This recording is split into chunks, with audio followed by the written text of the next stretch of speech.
I'm simply telling you what you need to do.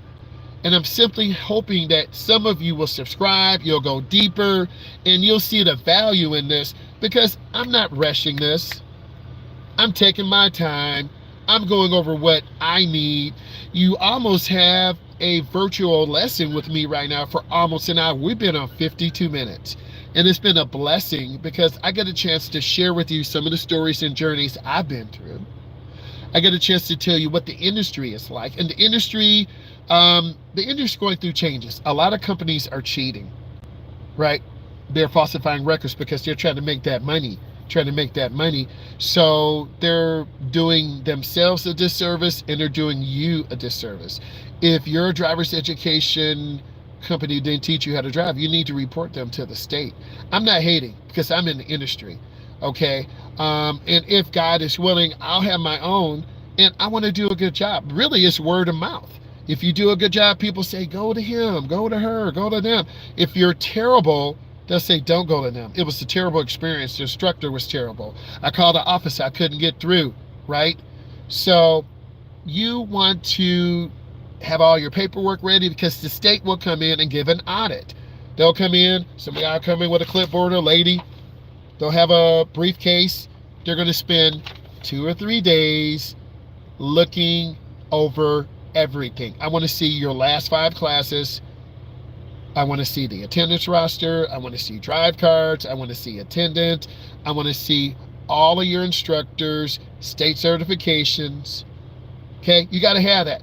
If my certification lapses, and it's not, it would have lapsed the end of August, I wouldn't be able to teach driver's ed. That's stupid. Why would I let my certification lapse? Okay, and the state has this to make sure you're in good shape, you are healthy, you can teach someone. You got to meet that medical standard. Vision is very important. I have over 20/20 vision. You're sitting in the car all day, so you have to eat good.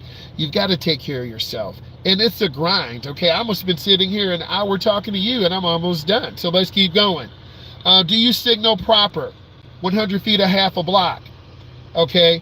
Do you prepare to stop or merge into the flow of traffic? A lot of you will hesitate. I'm not ready to go out in traffic. There's a semi truck behind us. I'm not ready to go out in traffic. There's a big truck behind us. Okay. How hard is it for someone in the UK to get a license? Okay. Let's talk about both. First, thank you for coming in. I appreciate you. Give us a thumbs up and subscribe. 2 different types of programs. In the UK, you have more detailed testing and driving. You are driving a manual. You're driving on the left side. We drive on the right side. But to look at it, I think it's about equal. You have to take a state test. You have to drive with someone over 21. And then once you feel comfortable, you're going to go take your test. I think in the United States, I'm thinking in general, if you get private lessons, maybe 6 hours of driving and a good instructor, I think you'll be ready for your road test. I think in the UK, because the system is more involved, you're going to be a learner for a certain amount of time.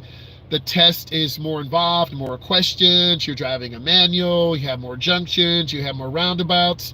I think it's a little bit more involved in the UK. Overall, I think our tests are very similar. You've got to master steering control, vehicle control. If you have a clutch and you're bouncing back and forth, you're going to lose points. If you have an automatic and you hit the gas and you're bouncing back and forth, you're going to lose points.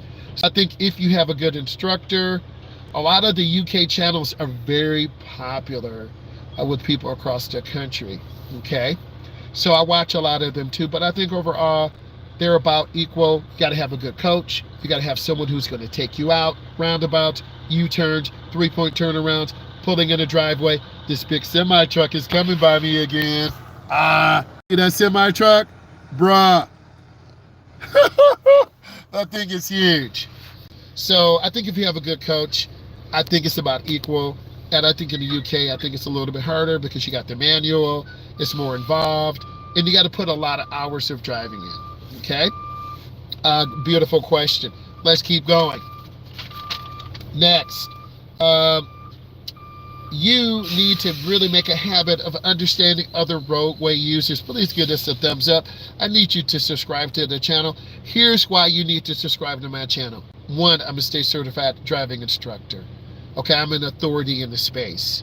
Two, I have a proven track record of over 23 years of teaching adults and teens.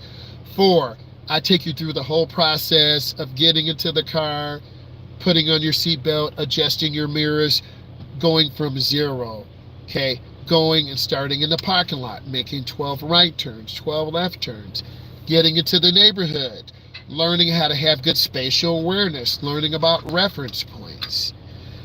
There is some anxiety. There is beginner drivers who are nervous. You're going to be hesitant.